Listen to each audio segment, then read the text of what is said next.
Hello everyone, मैं योगेंद्र त्रिपाठी। आपका next video जो कि नेचुरल लैंग्वेज प्रोसेसिंग के कंपोनेंट्स हैं, किस किस फेजेस में हमारी जो एक लैंग्वेज होती है जो कि ह्यूमन बोलता है, उसको किस किस फेजेस में हमारी मशीन समझने की कोशिश करती है, किन किन फेजेस के थ्रू वो लैंग्वेज कंपोनेंट्स गुजरते हैं। तो उसमें एक पहला कंपोनेंट हमारे सामने है, वो है नेचुरल लैंग्वेज अंडरस्टैंडिंग का। इसको हमने शॉर्ट में NLU के से भी लिखा जा सकता है। जैसे इसको जनरल टर्म में एक बार पहले समझने की कोशिश करते हैं नेचुरल लैंग्वेज अंडरस्टैंडिंग को, कि सपोज अगर आपके सामने कोई प्रॉब्लम है और उस अगर प्रॉब्लम को आप सही से एनालाइज करते हो, सही से उसका कॉन्सेप्ट को समझते हो कि वो एक्चुअली में किस तरफ जा रही है, कि इसका मतलब क्या है, तभी आप उसका सही सोल्यूशन प्रोवाइड कर सकते हो।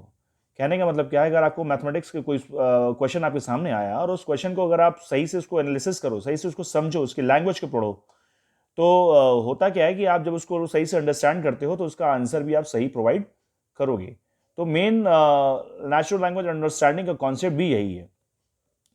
कहने का मतलब है कि किसी भी प्रॉब्लम का सही सॉल्यूशन उसके समझे द्वारा गए हुए क्वेश्चन के पर डिपेंड करता है। मतलब कहने का है कि अगर आपका जो आंसर करेक्ट लाना है आपको, या आपका आंसर जो करेक्ट आना है, वो डिपेंड करता है कि आपने उस क्वेश्चन को किस तरीके से एनालिसिस किया है, किस तरीके से अंडरस्टैंड किया है।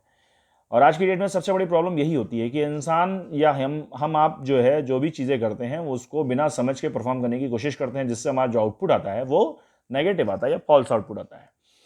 तो अगर आपने कोई भी आपके सामने प्रॉब्लम है, उस प्रॉब्लम को आपने सही से समझा है, तो देन आप उसको डेफिनेटली उसका सोल्यूशन फाइंड करोगे और उसको सॉर्ट आउट भी कर दोगे। तो वही चीज़ हमारे मशीन के साथ भी है। अगर आप के सामने मशीन के सामने कोई टेक्स्ट, कोई वर्ड, कोई सेंटेंस प्रोड्यूस किया गया है, तो उस सेंटेंस को अगर प्रोड्यूस करने के बाद समझे, अगर मशीन सही से उसको एनालाइज करे और उसका करेक्ट डायरेक्शन में एनालिसिस हो उसका, तो जाहिर सी बात है उसको सही से आंसर मशीन प्रोवाइड कर देगी। तो हमारा पहला फेज है किसी भी लैंग्वेज को समझने का।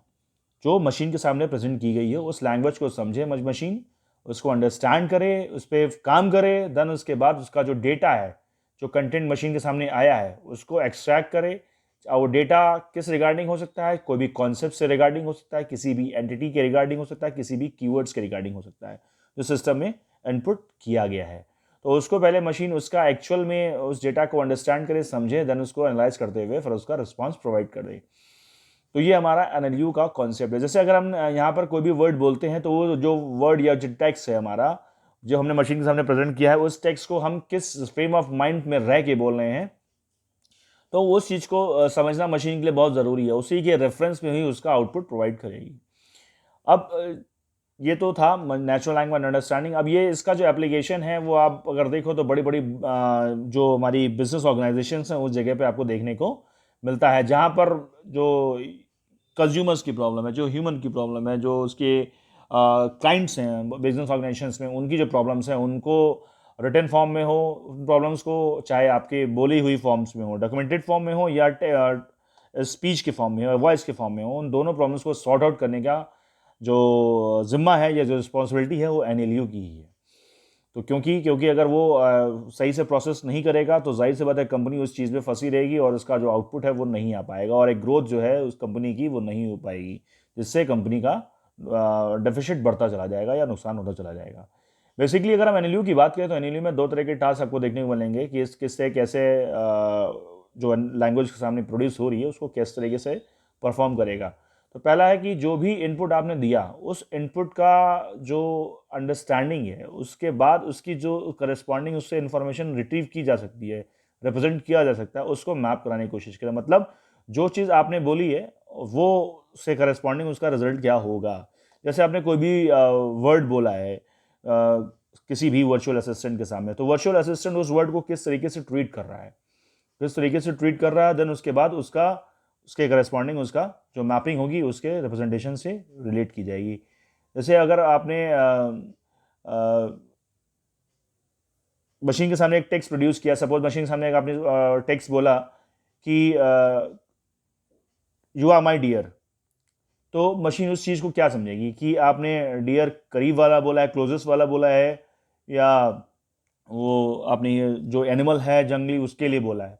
तो ये चीज़ मशीन के लिए थोड़ा प्रॉब्लम होगी कि जो आपने टेक्स्ट जो इनपुट किया है, जो आप वॉइस बोल रहे हो, वो एक्चुअल में उस डियर का मतलब क्या है, मीन्स होमोफोन्स क्या है, मीन्स उसका होमोफोन्स क्या है, तो वो चीज़ मशीन के लिए थोड़ा सा मैटर करेगा। नेक्स्ट जो चीज़ है वो है कि मशीन उस चीज़ को एनालाइज कैसे करे, जो भी लैंग्वेज आपने प्रोड्यूस की है उसके डिफरेंट डिफरेंट एस्पेक्ट क्या हो सकते हैं, डिफरेंट डिफरेंट मीनिंग क्या हो सकते हैं। तो वो डिपेंड करेगा कि उसका डोमेन क्या है, किस स्पेसिफिक रेफरेंस के फ्रेम में आप उस चीज़ को बोल रहे हो, वो मशीन पे डिपेंड करेगा। तो ये अभी हमारे कंपोनेंट्स थे, जो हमारा एनएलयू था पहला। अब इसमें इससे रिलेटेड जो चैलेंजेस आते हैं, जो प्रॉब्लम्स आती हैं, उसको अभी हम डिस्कस करेंगे। वो हमारे नेक्स्ट लेक्चर में होगा कि क्या क्या प्रॉब्लम्स हमारे एनएलयू में आपको देखने को मिलती हैं। तो उन चैलेंजेस को हम अपने नेक्स्ट वीडियो में डिस्कस करेंगे। Thank you for watching this video, और कोशिश करिएगा इसको सबको शेयर करने के लिए। जिन्होंने अभी तक शेयर नहीं किया है, सब्सक्राइब नहीं किया, वो इसको सब्सक्राइब करें और दूसरों को भी इसको पहुँचाएँ। Thank you for watching this video.